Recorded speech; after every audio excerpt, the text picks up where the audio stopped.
Hello, this is another video about hydrogen and analysis of hydrogen and the levelized cost of hydrogen. And I hope I don't go off and you think I'm some kind of radical person with crazy philosophy and crazy ideas. In this video, I'm going to show you how you can make a few calculations and use levelized cost, but real as in real versus nominal levelized cost to demonstrate key points about green, blue, gray, white, yellow, hydrogen, whatever. Okay, I won't go into all of them. That's that's for that's for sure.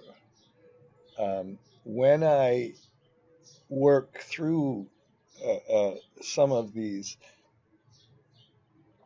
issues, let me see if I can go down.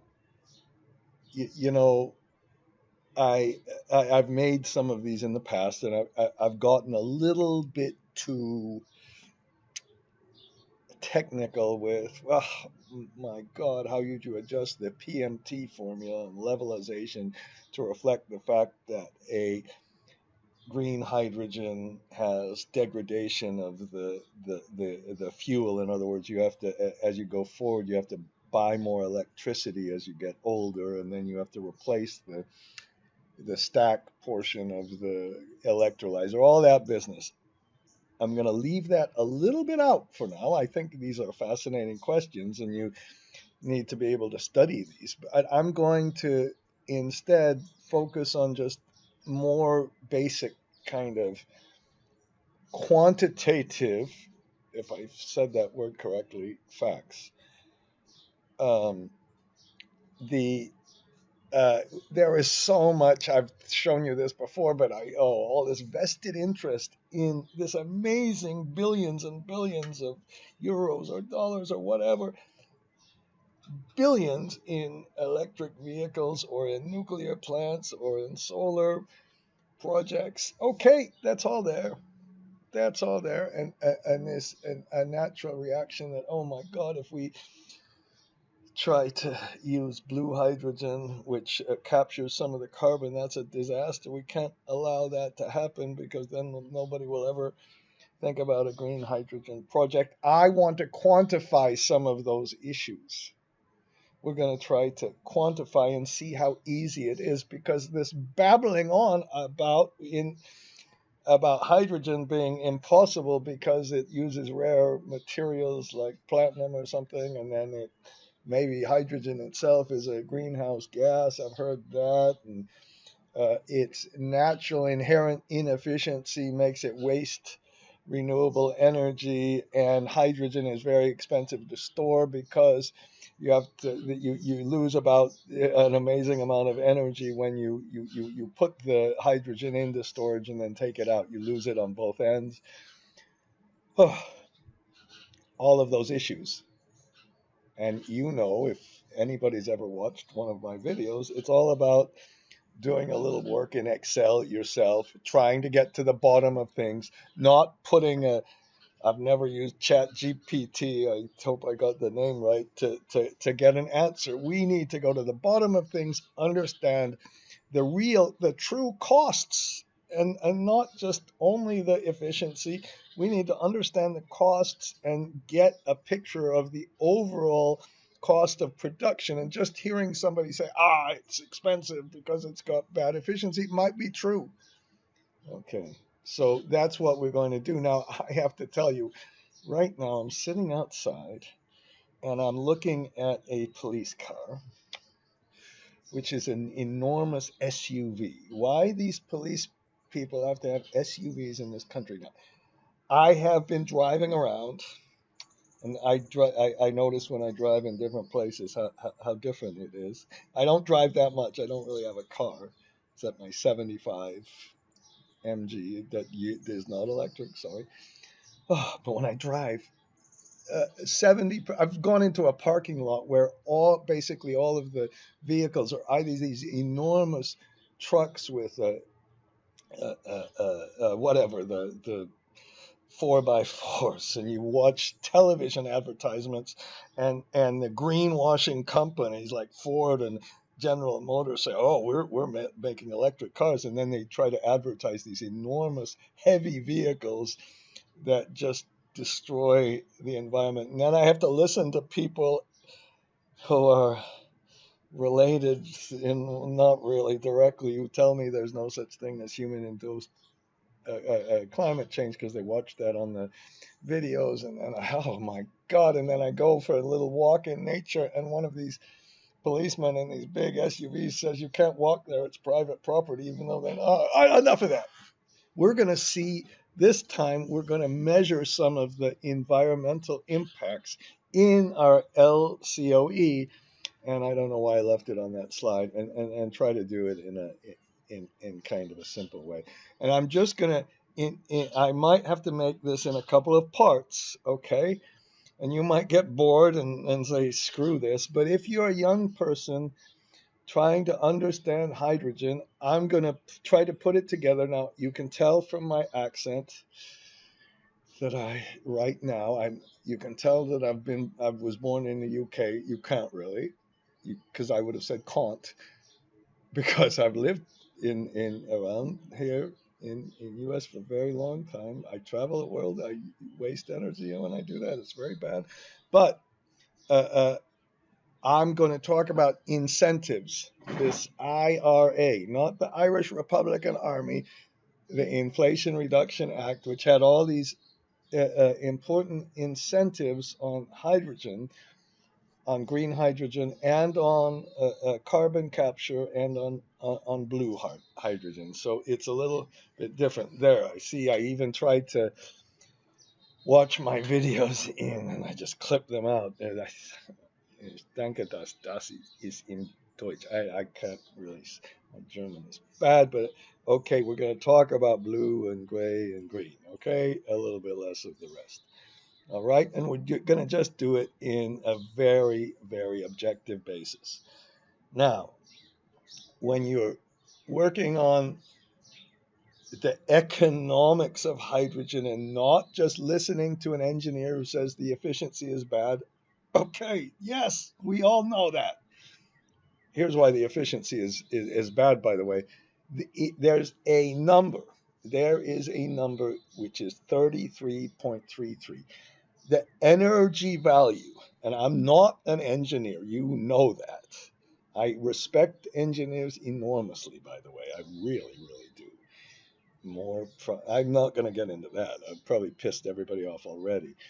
But if you talk about conversion, 33.3 kilowatt hours converts into 1 kilogram per hour, I guess, of hydrogen, or instantaneous. We can talk about it like that. And then you can do a similar conversion. So if it actually takes 55 kilowatt hours to make a kilogram, that's the input compared to the output. That's an efficiency measure. And the pure energy value is 33. You can take 33 divided by 55 and get the efficiency, and you lose maybe 30-some%. I can't do that in my head. Sorry about that. The cost of an electrolyzer, unfortunately, is measured as the cost in terms of the amount of input electricity. If you have a gray hydrogen, SMR, we'll talk about that. The efficiency, you can measure the amount of MMBTUs, because still I measure the value of gas in terms of USD per MMBTU. If you think I'm just being, whatever, I'm not measuring the gas in euros per kilowatt hour, I'm sorry, we can do all the conversions, but I'm just getting public data on these. And the very first thing to do when you're studying hydrogen is to understand, and if you're making these comparisons, understand how this basic amount of the cost of energy really works. that's the first thing. And then I think I might have to do this in a second video. It's not that hard to convert the hydrogen analysis into ammonia analysis. And you get public data on ammonia. When we do this, I'm sorry, I can't get any better than this. This one single slide gives you a whole lot. Now, this is from the IEA at Paris in Paris, and they give you this column of number one, the cost, which I understand that can be either dramatically lower or dramatically higher. That seems to be a reasonable thing. The 64%, if you take 33 divided by 0.64, you get something like that, 52 or 53. That's the amount of energy you input versus output. And when we're studying hydrogen, we've got to understand these things. And then they have some vague data on the OPEX. And they add the lifetime of the stack, which is in hours, and I'm going to get into that a little bit. But we want to understand this business. And if you notice, they have KWE here. And up here they have KWH2. How, how ridiculous that you would have to, in this business, make these conversions and get all confused. Again, I'm talking to people who are just beginning in this kind of stuff, and I still get confused because this measure is not the same as this measure. This is per kilowatt of output. There's going to be a whole lot less kilowatt. This is kilowatt of electricity that you have to buy. This is kilowatt of hydrogen that you produce, and you produce less. So this denominator is smaller than this denominator by some kind of efficiency. God, and then so you can't compare these two numbers, and we need to work through things like this. And then when we get into this annual percent of OPEX, well, if you've got a different number here, you'll get a different OPEX. And is this really fixed or variable? So there are issues. And then this is this enormous problem where you take natural gas CH4. It's got 4 H's and 1 C.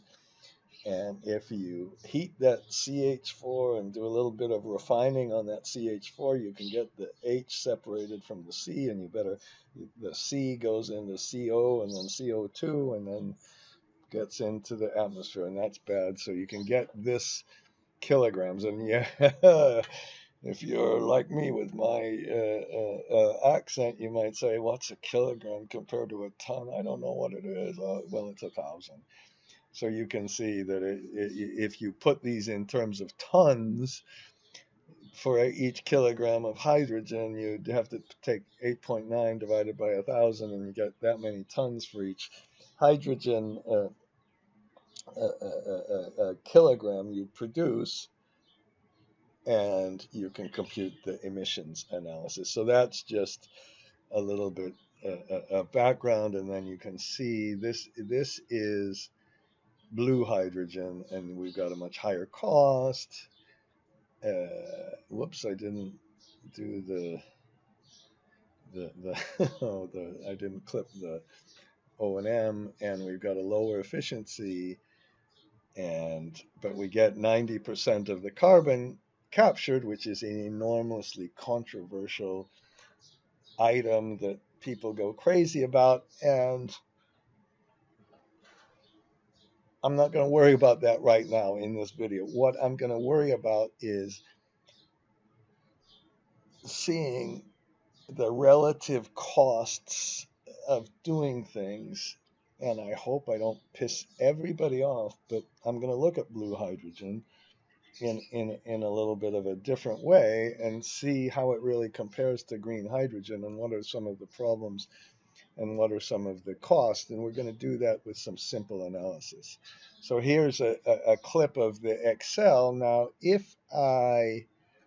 so we have the green, gray, and blue, and we put in the efficiency exactly kind of like we started, but I start with some basic some very, very basic. Now, this is a little bit different of a video for me. I didn't practice this. I didn't write this down or anything else. So this is what we start with. You need, if you're just starting out working on hydrogen, you need to understand this number, and you need to understand that in terms of energy, you can convert a MMBTU into a kWh, and this is an energy conversion, not efficiency. This is efficiency. Maybe I should have put efficiency over here. If the efficiency is 64%, again, I've already said this, but I don't mind repeating it, that we take 33 divided by 64, so 52 times 64 gives you 33, okay, and we can do that in terms of MMBTU or kilowatt hours. And then I've learned this by working on a project that's 30 billion USD, something like that. I waste my time modeling. Yesterday, I spent all day trying to balance the balance sheet because we changed one of the little financings, and it was hell. But when I balanced the balance sheet, oh my God, was that feeling? The ecstasy of that was unbelievable. Oh, okay, that was a little overdone. Now, all we can do is we can take, since we have to act like an engineer, if we have this number, kWh per kg, if we have USD per kWh, the kWh cancels out USD per kWh times this, and we get USD per kg. Aha! You can cross multiply and divide. I remember that in something like maybe when you're 15, 12, whatever. I can't remember that because it would have been when the Vietnam War was going on or something. But you can then multiply this together and get the energy value and what the energy cost is of here, the energy cost in terms of USD per kilogram. So if we have 4 cents for renewable energy per kilowatt hour, do everything in USD per kilowatt hour. That's what I was trying to say with the 33 billion. We do everything in USD. We don't put any millions, trillions, megawatt hours. Everything is in the same unit, the fundamental unit. And you don't put USD per megawatt hour because then you got to convert it all. If you put USD per kilowatt hour and USD per MMBTU, you can see if this is 4 USD. Let's look at gas prices in Europe and in Japan. Let's look at gas prices in a minute. We get very different answers, and if we can get the levelized cost, people in Saudi told me that they have not had a project that has more than 2 cents US cents per kilowatt hour since they for a long time, and that is even measured incorrectly because they don't adjust for inflation correctly. So that's, if this could be lower than 1 cent and this is 10 cents, then we get a different energy cost. And instead of just spouting off about whatever, green hydrogen is uneconomic and very high cost and all that, well, whatever, and then we can do the same thing. And I think I've probably been very a little bit hypocritical. That's the word I was looking for. Okay, then we can put in the emissions cost here and put in how much is recovered, and then we can get this amount of sequestered CO2 from this analysis. There is a lot of controversy with this, whether you can really get 90%, and whether, importantly now, what's going on is you say, well, this 8.9 doesn't include all that natural gas that gets leaked out. I cannot cook. I never do. One time I was asked recently to make a barbecue. Now, I don't have one of those barbecue things, but I have a little thing where it takes propane or gas, whatever, compressed gas. You switch it on, and then I smell a little bit of gas when I do that. And that is natural gas that's leaking out into the atmosphere. I'm very bad. Oh! And then when I do that, when you do that, well, That's 20 times worse as CO2. So how much this is just right at the plant, the amount. So we got to be that these issues are very real. I'm not saying they aren't. And now what we're going to do is put some incentives in, and there's this thing called the production tax credit. I've just made 3 videos on all this IRA business, how much incentive you get, and but you can also get 85 USD per ton. It lasts for 12 years. It inflates. So what we're going to do is look at the fundamental economics costs of hydrogen in different circumstances, and uh, uh, uh, see what the cost is once you include these incentives. This is a mammoth number. Look, the cost of energy is here, and if you get 3 USD back, it's only for 10 years, but it's a lot. Now, when we do this, it's going to be really important to understand cost of capital.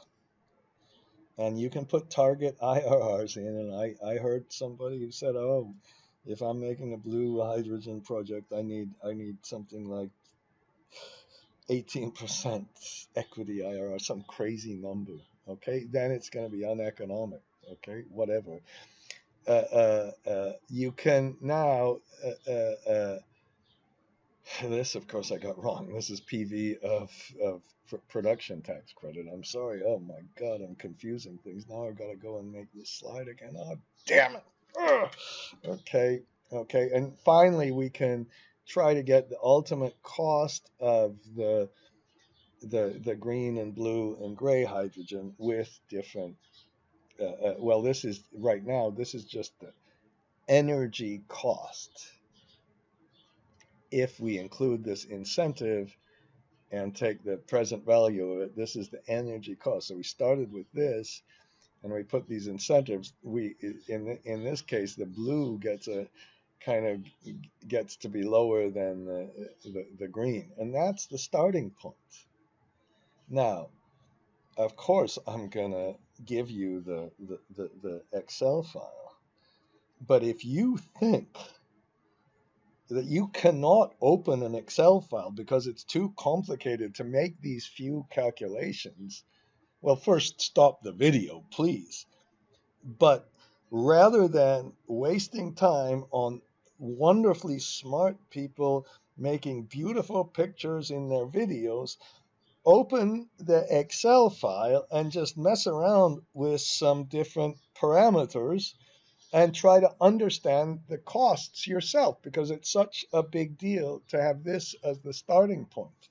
And I didn't realize when I was thinking about this video that maybe it's better to just not even open the Excel, just show you what we're doing. Now, once you've got the energy cost, which is down here, now I've changed things around. Now I changed it. I used my generic macros, which nobody really gives a crap about, but I care about this. I do care about the environment, because I love to take my little walks where those policemen come and yell at me.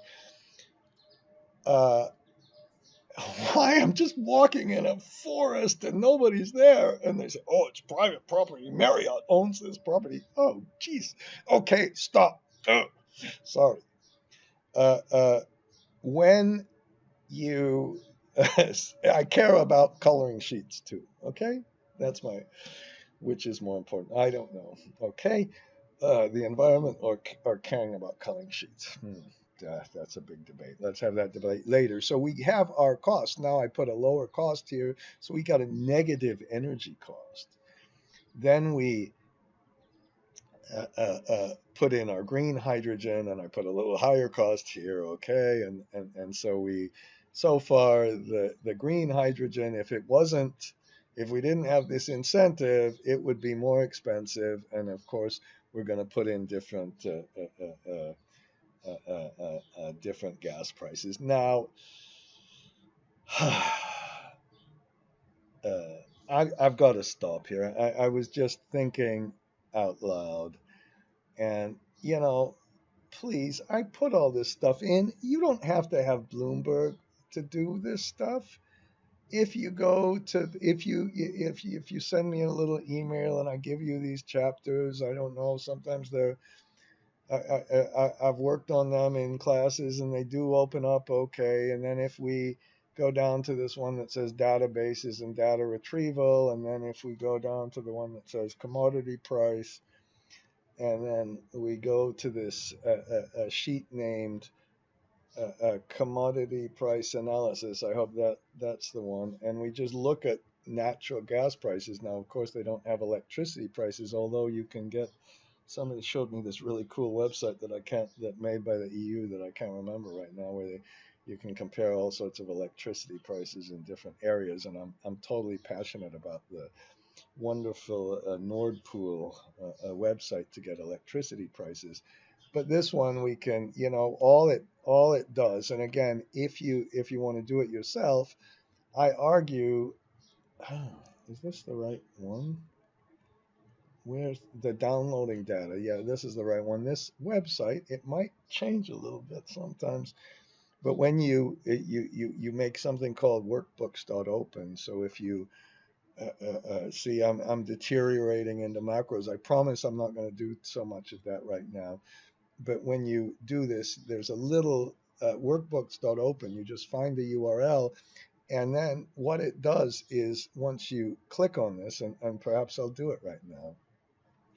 Okay, and you click on this, and it goes to the website. And right now, it looks like the latest data that the World Bank had was this, and then it gives you all these different prices. They're all in nominal terms, and the prices go up to start in 1960, in January of 1960, and they go month by month by month. And then you take this data and you combine it with some inflation rates and other things, and you can make things go in real. Real. They're, of course, that's why they're USD or nominal. Okay, now I'm doing it in real. I'm looking at the oil price from 2006 to 2023. That's this one, and then let's put the natural gas price not in Europe. Let's put it in Japan. And then, when you right click, and you can do a little bit of statistical analysis to impress people, but that's just kind of, right now it's on the same scale. This is like, when you go to Excel, you right click and do it on a secondary axis thing. And this now gives a very different picture, which shows that in Asia, there's this very high correlation between natural gas and oil prices. Now, experts say, oh, but that's not got the spot prices in, and they can be different. And that's fascinating. I totally understand the natural gas price data. I wish I could get that, the forward prices and the spot prices and all that a little bit better. But whatever, it gives you the last price. So right now, this price is 12. And then we get a very different picture of gray versus blue hydrogen. And what we could even do is put a heat rate in here where there's a relationship between the natural gas price and the electricity price, and say, okay, if we're using grid power, what's going to be the cost? But then I of course do the controversial one, which is the U.S. now. So we're doing this in real terms, and again, we don't have to do it in real terms then. Okay, so that just adjusts it for inflation for us, and now we have this shale gas being kind of over whatever built, and you got this decline. It went way up, but now it's come way down, and you can of course do this for different time periods, and let's not do it for that right now. Let's compare U.S. gas to the gas price in Japan, and then just put it on the same scale this time. Okay, and you can see this dramatic kind of difference. And finally, let's put the European gas in, and that's all done with a little bit of drop down boxes in Excel. Not very complicated, really, really not very complicated. Simple little macro and all this. And I better have this on the same scale. And I'm comparing right now the gas price in Europe. It was enormous with horrible old Putin. Oh, I hate him.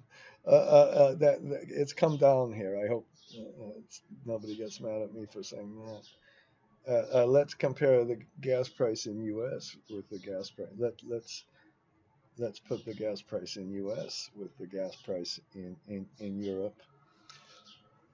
And I think one of the interesting things here is if you go backwards, and I love statistics, don't you? And sometimes if you get too fancy with them, that's ridiculous. And I had a very smart statistics professor, way. Said statistics, it's just about presenting data and summarizing data. And if you can do it with a graph, great, do it with a graph. So if we stop around the beginning of the COVID or something, let's stop. Okay, let's stop somewhere here. Okay. And then we get a very different picture. And you can see this fascinating thing that happened where the gas price in Europe got to be lower or match the gas price in the US for this kind of short period. Okay, enough of that. I am closing this file.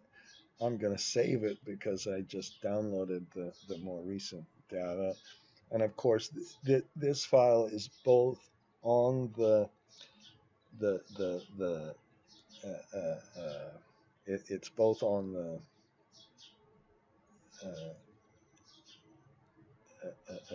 library thing that I give you and the others. So now we have to combine this with capital cost. And this is where things get a little bit tough. First of all, we need to adjust this horrible business of measuring costs of one technology in kilowatt input, another one in kilowatt output, or in hydrogen per year, or hydrogen per day, or hydrogen per hour. It's all horrible, and all you got to do is make some conversions. So I start with saying, oh, we need this much per year. Here's why we need this per year, because you're gonna do it for me, and you're gonna let me ride on one of these airplanes. I'll probably ride right in the middle seat. That would be horrible. I couldn't see out, but whatever. I'm going to ride in this, and it's going to be powered by hydrogen, and then I don't feel guilty about flying around. Okay, so I need this much per year. Okay, now the problem is this energy cost. You can't get the solar power at night. We can't get the wind all the time. It's a renewable resource, of course, and that's the overriding problem, and that occurs all the time. We all know that. Okay? Whereas if you just make, I suppose I have to flip to the forward here. If you just have one of these horrible looking refineries, look at this horrible stuff. Just a minute, we're going to go through some of these. If you have one of these things, you can, whenever you get gas, you can produce it. You don't have the constraint on the capacity factor. Sometimes you have to make pictures of things, I think. So we have this production, and now the problem is, and this is where it gets tricky, and you don't have to be some fancy mathematician. You have to kind of count on your fingers. And let's just say the electricity capacity, we got 50% in the day, 50% at night. That's no such thing, of course, but let's pretend that. And if I want to produce this much capacity, I have to oversize my solar. I have to make a really big solar production, and then I make a big solar production, and then I have to make the same size of the electrolysis. I have to make the capacity of the electrolyzer twice as big as it would be for the gray or the blue. I wish that wasn't the case, but that's the case. And then when you hear about electrolysis, when you hear about electrolysis being made in Saudi Arabia, for example, I'm obsessed with Saudi today. I don't know why, but there's a place up in the north where they've got some good wind or something, and then they've got some wind plus some solar. And if you could get a higher capacity factor and mix the wind with the solar, maybe we could get this capacity factor up, and then it wouldn't be so bad. We wouldn't have to build all this extra capacity just to capture that hydrogen. Now, the other thing you can do, and I'm just going to be, God, why can't I? I'm degrading my. I'm degrading. What do you say? Where spoiler alert? That's the word I was looking for. Spoiler alert. Spoiler alert. If you think you can get lithium batteries, if you think you can get lithium batteries and store the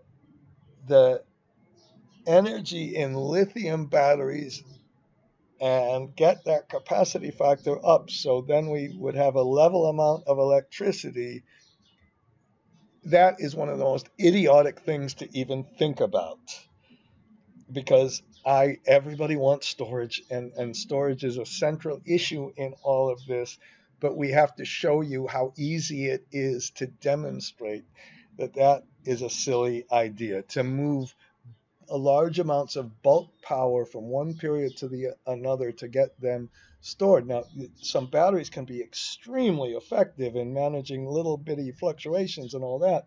That's a very different issue than the bulk storage. And we need to understand that for so many different things.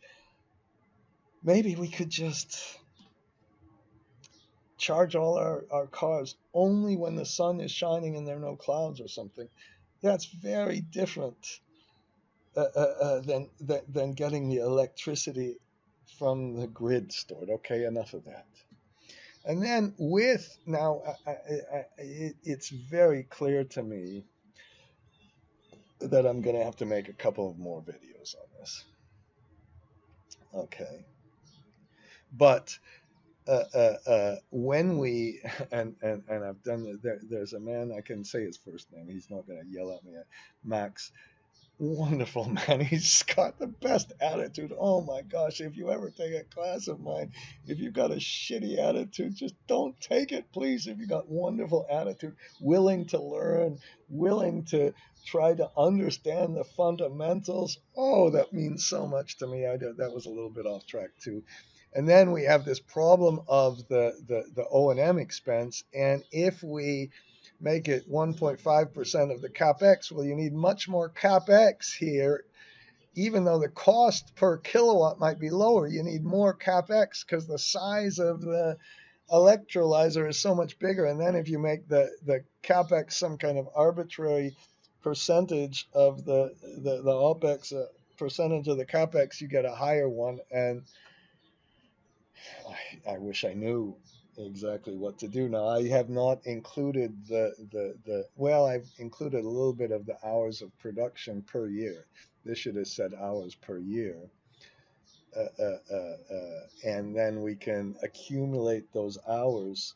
It says, remember it said the stack hours, and if you have a lower capacity factor, then the lifetime of the stack is longer, and you need to incorporate that into your analysis as well. And I hope I haven't lost people.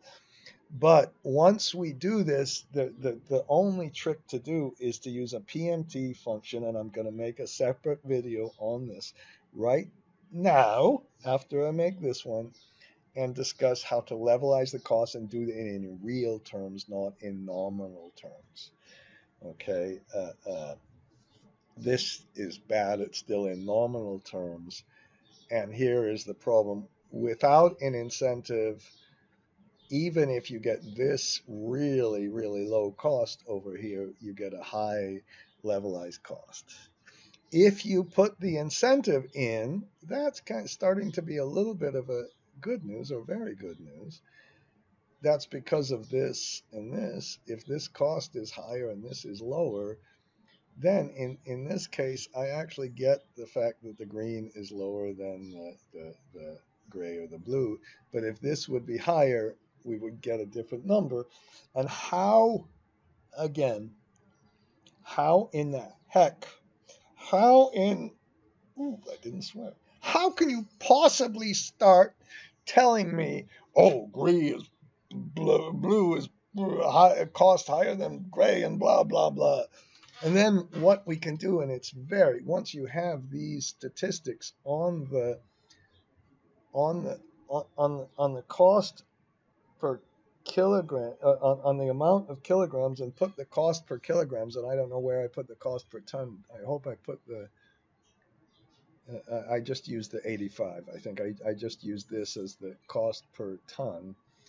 Then we can see if we just, okay, let's just not do it with the incentive, but rather we take our, for our green, we're not producing any hydrogen. We've got to increase the gray by the 85 and increase the blue by the amount we produce. In this case, blue is better if we put a cost on the CO2 and use the 85. Of course, that's sensitive to the cost. So that's what you can answer with a levelized cost. So, and I guess the only thing I can say right now is uh, uh, uh, I'm thinking, oh man, I should have. I'm gonna get policemen mad at me because they yell at me about taking a walk. Maybe I shouldn't put this video up. Or maybe somebody's going to really be mad at me because it looks like blue can beat green or something like that. Well, that depends on the cost of the CO2, and it depends on if you can really get 90%, and it depends on if you measure it. So we understand these things instead of just spouting off and being like Elon Musk and say hydrogen is the dumbest thing ever, or somebody else and hydrogen is going to save the world. We need to just do a little bit of solid analysis. Now, as we're introducing things, what did I do here? In this case, it's got the same thing, and I guess I got the slide out of order because it's just going through the things I just showed you. Now, let's talk about storage. I don't know how many videos I've watched in French or German or English that says, I can't really speak it very well, so don't act like I'm some kind of whatever.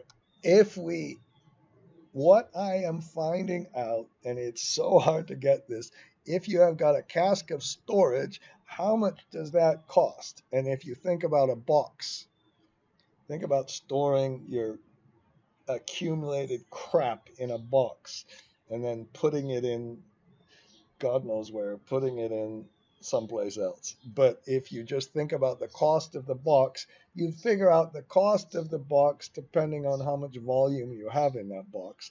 And the volume is in kg. It's not kg per hour or anything like that.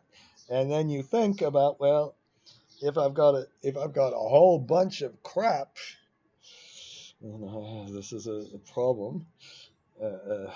Accumulation of crap is a big problem in the world, I think. You eventually have to get a bigger garage to store all your crap. I can tell you that because I try to get stuff thrown away, and it doesn't happen. And I'm getting off track again, but not really, because if we have to store twice as many, 2 times out, if we have to store it for 1 hour, we just have to have enough of these casks for 1 hour. And if we have to store it for 2 hours, we need more. And the cost of these casks, I have been told by a very, very smart person, it's lower than 1,000. Okay, but and then if we have to store it in high pressure, it's a little bit more. Okay, okay, and you can hear so many videos going through. The storage of hydrogen is crazy, and they're kind of right, but also extremely wrong. And let's try to understand this. Cost of storage. It's a big deal in the analysis of hydrogen. Should we store the electricity first or store the hydrogen first? And instead of just spouting off on this, let's do some Excel. Before we do some Excel, let's make a picture. And if you're going to do the following, if you're going to say, I'm going to take renewable energy, I'm going to put it in, this is a picture of an electrolyzer that I found. I don't know. It's not a great picture because I've seen an electrolyzer now from my friends in Malaysia. And they don't really look like this. We lose this percentage thing we had with the 33 kilowatt hours per kilogram, and then 55 or 52, and that's where you lose 35% of the 52 versus 33. And then you store the hydrogen in one of those casks. So you got to pay for this, and then you make a fuel cell, or you take this hydrogen and make it back to electricity. And basically, it's a very similar process as this. This is green hydrogen, and you lose another 35% or something. So somebody will say, I lose 70% or something like that. And they're not incorrect. And then you're going to put it back into the grid. So you're going to use hydrogen to store the electricity. And you can call this amount you lose the round trip efficiency. And how can you possibly argue that that makes any sense at all? What a absurdly silly thing to do, to, in the process of storing it, lose all of this. Now instead, you can store the electricity in a battery. And this is a picture I found of a big thing. These batteries don't have the same chemical properties and all that as the batteries you use in a car, but they're basically lithium batteries. Okay, and then you don't lose nearly as much. Now we'd have to consider the cost of these batteries versus the cost of this plus this plus this.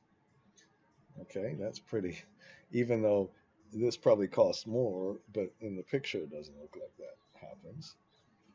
And then, so we just store it, and we take this electricity and we get it to make we get it to the grid. This one, I don't know if we have to do much analysis of this because it doesn't work. If you have long-term storage, you just can't use this. And so it more than anything else, it demonstrates the sad issue of storage still being a problem, even if we have all these wonderful new technologies and the different costs and all that. We've got to figure that out. Maybe we can use electricity differently or something like that. Now, whatever, maybe geothermal, maybe it's okay. Let's not get into that. But now let's start at the end. I need hydrogen to go on my airplane. Okay, and I need it whether I'm going to store it, and this hydrogen that I need to fly on my airplane and not feel guilty about flying on an airplane could come from, if we want to get it from renewable energy. And we need to convert it to hydrogen to get it there, because if we try to put a battery in an airplane, it's going to be too heavy. It's not going to store enough. I don't want to ride in an airplane with a battery. Maybe it'll explode from being too hot or something like that too. The hydrogen, don't worry about it exploding. Don't worry about the Hindenburg right now, okay? I think that's what it was called. So we can make it the hydrogen and then store it in these casks. And that's going to cost about 1,000 per kilogram. Or we can take the electricity, and we're going to lose some efficiency here, But when we can store we can first store the electricity and then put it in an electrolyzer and then get the result. Now, when you're doing Excel, I think you should try to make these sorts of diagrams and then maybe over here put the total levelized cost over the lifetime for this versus that. And if you don't see that this application is completely different than this, I can't understand it. And I cannot understand it. And I go completely crazy. I cannot understand why people who spout off about hydrogen in their videos and make policy arguments cannot understand the difference between these two storage scenarios. This one, hydrogen is ridiculous, and we'll show you right now that this one, electricity storage, would be ridiculous. And here's how you do it. Now, what I've done is here put a little illustration of in Paris what the solar is in I don't know what month it is, November. Oof, there's not much solar here anyway. But we've got clouds in these periods, so we'd have to store the electricity. We couldn't if we tried to store the electricity, it would be really hard to do over even this week, because we don't have, in the lithium batteries we have like hours of storage. But when we compute the cost of storage, when we compute the cost of storage, we can, let's say we need to store it for 6 hours. That's not very much, and that's really not going to solve all of our problems. We'd actually have to store it for a lot longer, okay, to get if we want to get all of our renewable energy into our airplane, we'd have to store it for longer. But let's use 6 hours. And I know I got scolded. Oh, I don't know. The actual storage on these batteries might be 4.5 or whatever. You can put more batteries in. And then if we need 100 kilowatts of input, that we need that 100 to go into here or into here, okay? And so we need, over the course of a night, let's talk about the night, we need 600. Okay, again, we've got this, and here, this is this scenario. So we need 600 because we've got this during the day. We've made the solar power bigger. We've made the solar size bigger so we can store it in a battery. That's what we've done. Notice how I have to go slowly on this to make sure that I'm not counting incorrectly. And then we measure the cost of storage, and I think this might be even an optimistic thing. Bloomberg, with all their crap and total BS, says, the cost of storage is going to come down and all that stuff. This has got to be the cost of the battery plus all the inverters and all that stuff, to the total cost. And you have a lot of degradation here, and you really should consider all that degradation. But right now, we'll do it really, really simple. So this, then all we do is it that hard to make a multiplication? 400 cost per kilowatt hour times 600. 4 times 6 is 24. Add the 1, 2, 3, 4, 1, 2, 3, 4 zeros, 24,000. My 10-year-old granddaughter could have done that, I hope. She's really good. Okay, that's the cost of the battery. That's just, we're just looking, and this is basically, oh no, I've lost it. It's all capital. That's the cost of this one, okay? And then, and the cost of this one is going to be the same. In either case, did I say that right? In this case, we're going to have to make it big enough to capture all of the sunlight. Maybe the, oh, okay, I'm just going to keep going. I'm going to stay on the storage. I've worked that out. Then we have our conversion. So we put our famous 33 in here. I put the efficiency of 62%, and we get how many kilowatt hours we need for producing a kilogram. Now, uh, this if I take this 100, this is the output. This is the output, not the input we need, because we've already produced the hydrogen here. That's the amount of output. And then when we build these storage that's how much capacity we need of these casks over here. Okay, I'm sorry I'm going so slowly, but the answer is so dramatic. You got to make sure you haven't done anything really badly wrong. So I need to buy 6 of them because I have to have this big garage. Okay, and then I get this total storage. Now I changed this from 1,000 to 900. We can find what the storage cost per kilogram. I need this many kilograms of storage because I got to store it for 6 hours. I got to get all those casks together. And then I get the total cost of 900 times this. Okay. And we get this number. And this number are dramatically different. This number is only 4.19% of this. So if we're in the situation where it doesn't we don't we're not worried about this round trip efficiency because we need the hydrogen in the same way, we get a completely different answer. And that kind of thing is, let's not uh, uh, uh, let's not get all worried about the uh, uh, um,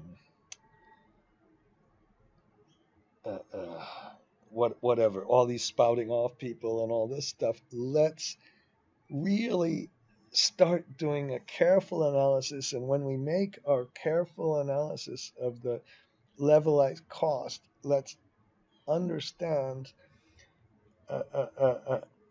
understand some of the fundamentals. Now you can argue, well, this one is way understated because the lifetime is less, and we have degradation of the batteries and uh, uh, uh, all the rest of that. And this one, you might have a longer lifetime, or maybe we have to have higher pressure and all that, whatever. Okay, we can you can make all fancy adjustments, but to understand the real raw stuff first. And now I'm just going to make some other general points about hydrogen, and I think I'm going to stop this. Oh, this is where I tried to compute again, and you can see I did this very simply, and I didn't even color the Excel. Oh my gosh. If we have some solar power and we want to store the solar power, what happens to this levelized cost of solar power when we store it? And I think I'm going to put this in a separate video. I've made a lot of videos about this, but I want to make sure we do it really simply. And basically, this 2 cents per kilowatt hour becomes 14 cents if you take a weighted average of the amount of solar you get during the day, and let's just make it during the day, and during the night this becomes this. And then we saw from all of our beginning kind of things, if you put 14 here, you're not going to get anything close uh, out of the analysis. Okay, now when we go through this, there are all sorts of crazy stuff going on with the data. I didn't put the cost of, if we can get, I saw a very real number from China that was 250 USD per kilowatt.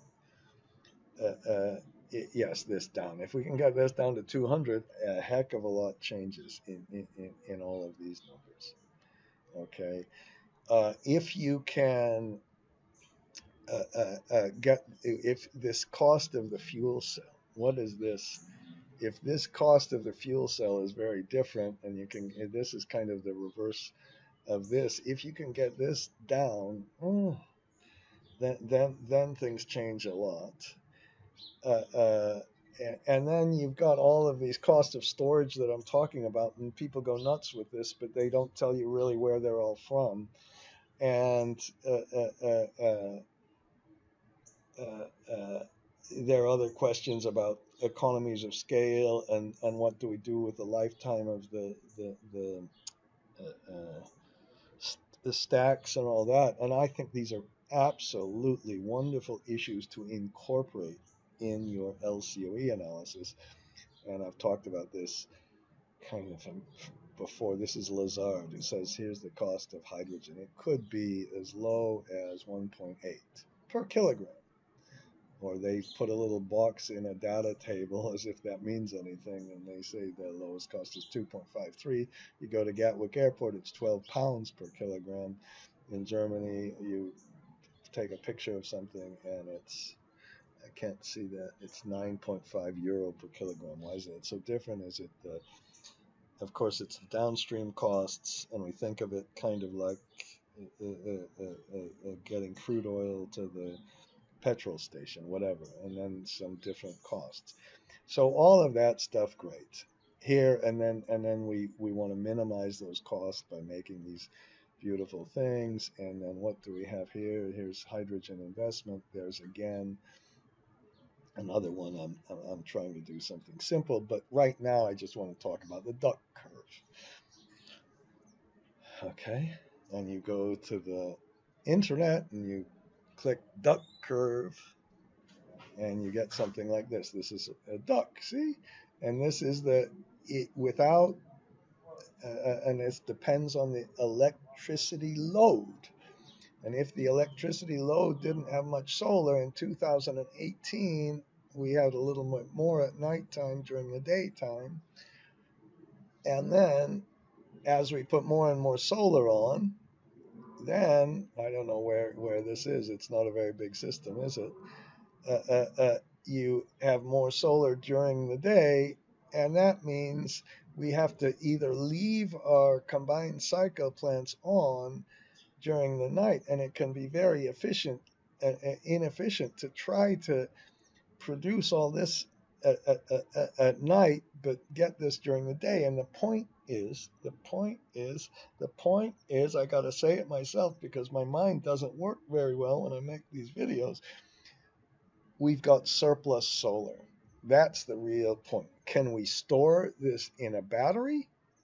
Can we store this solar in a battery? Remember, I said how expensive that is.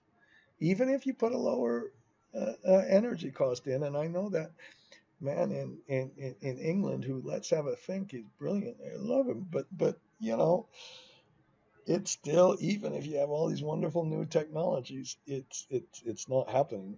Maybe it will, but we can't store it for a long time, and it's really expensive. Okay, I hope I made that little Excel sheet to demonstrate this.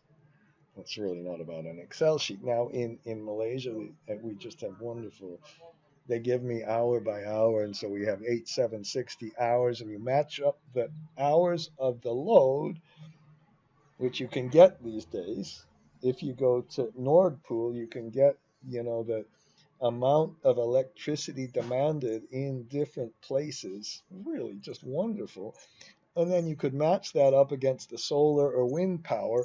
And if you put more and more renewable energy in, if you're a little bit realistic, you're going to say we still need some kind of dispatchable power somewhere. And you can go and argue that. And it's natural gas that if it's made in the U.S., it spews out the methane. And I hate it. But whatever, we have some dispatchable power. And we got to keep those units on a little bit. And we might have some hydropower that's kind of flat. And we'll have periods here where it's not, maybe I could have done this here. We have the solar we can use for the load, and then in this case, we can charge this solar, or if we don't charge this solar, we can, oh, there's the little dog. Good. I take him on a walk sometimes, but I don't want the police to yell at me if I take the dog on a walk. The Okay, don't. Okay, I'll give you your little treat. Where am I now? I got all off track. Instead of storing this solar, we could use it for hydrogen. What is the cost of this surplus stuff we have? So when somebody says, and I've heard somebody say it, I should have clipped that video. Oh, we can't waste our valuable renewable energy on green hydrogen. This amount is wasted. This amount is either going to be extremely expensive to store, or it's going to be, or we can throw it away. We've got three options when we've got this surplus power. Number one, put it in a battery. We saw that that's really expensive. If you don't believe me, go through the Excel. I'm going to go through another Excel and try to make it really simple. That might be a little bit of a boring video, but I think it's really important to be able to do this simply. Number two, we could throw it away, and that might be the best option. But that means that solar, extra wind or solar power is basically free. Or number three, you could uh, uh, uh, use it in an electrolyzer. And the problem is, of course, we all know this. We don't know this until you go through the Excel.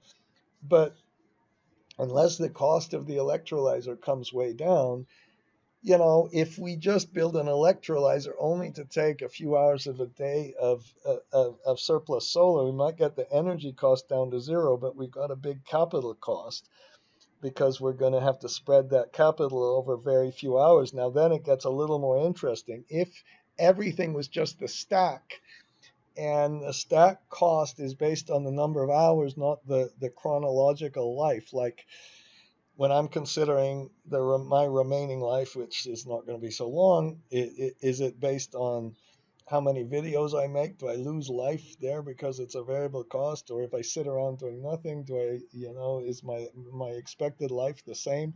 If the expected life is longer because of a variable cost, maybe that example wasn't so good, then our whole capital cost and analysis is very different.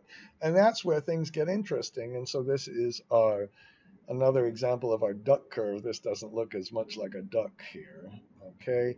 But then the price of electricity is supposed to go all the way down. And then this is you can go to Australia and find negative prices.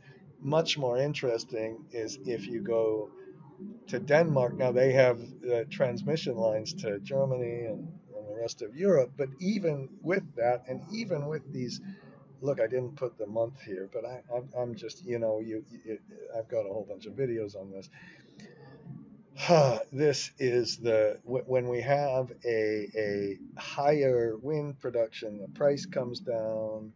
Here, it's kind of a little bit off, but whatever. Higher wind production, the price comes down. You can start to see this. Not yet, but you can start to see. So when people say the efficiency of the hydrogen is so bad, oh, we're wasting renewable energy. You're basically buying it at a zero cost. You need to start putting your thoughts together, and then make a little analysis of how it works, and then this is where I try to talk about efficiency, and let's just go through a couple of things. There's our little, H2O versus CH4 and all that stuff. And this is how much ammonia demand is. This is an enormous. So when people say hydrogen cars are ridiculous, fine. But wouldn't it be great if all of this stuff that spews out this gray hydrogen can be converted to either green, oof, dare I say this, but blue. Ooh, some people are going to scream at me. They look. You can watch a Saudi Aramco television commercial about blue hydrogen, and people. I can see they're cringing, and okay, that's okay. But let's do some careful Excel analysis. That's going to be the subject of my next video. Okay, I'm going to make a couple of videos. There's our ammonia, which is got a bunch of hydrogen, and then we combine it with nitrogen in the air. We do an air separation thing and get the nitrogen. And basically, this shows you that very, very little green hydrogen has been produced, and that now we start to get 200 megawatts. That's all we get from all that stuff. And here's steel production and how we can use hydrogen instead of carbon in the steel production. And here's some other stuff. Here's a picture of that. Here's a picture of electrolysis. Here's a picture of the yeah, this is all the standard stuff, about the the electrolyzer putting electricity in, getting hydrogen out, and then you put the hydrogen in, get electricity out the same kind of way. Picture of that, and picture of the downstream kind of cost, a little bit with the cost of the downstream, what we can use electricity for, and how we can convert something into kind of a green energy park. And then I go through too many details of the levelized cost, but again, we're going to try to look at these kind of using renewable energy to theoretically, I know nobody has hydrogen cars and it hasn't worked, but still studying that for me can be really interesting. And when they say the efficiency is so much worse, you can just take the efficiency of an electrolyzer and then you get these statistics on how many kilograms it takes uh, uh, uh, to operate the car for 100 kilometers, and then it looks like I'm running out of batteries. Ooh, another storage problem. And then you can get, well, I need 40 kilowatt hours to produce a kilogram. If I'm in batteries, we need a lot less. But you haven't considered the cost of this versus that plus that. You haven't considered the real cost. Okay, the efficiency is worse. Good, engineers, tell me about that. I love you. I love you. But it doesn't tell you the full story until you go through the LCOE. And as I'm running out of batteries, I think I'm going to stop this. So I've got to upload this file into my website, because I keep kind of adding the stuff at the front, and I try to do the blue versus green, and we go through all the costs. And this is this famous study that has been made, one study that says this carbon capture really hasn't worked the way you thought it should. And if you do that, what happens to all of this analysis? Okay, so let's stop the video. Okay, and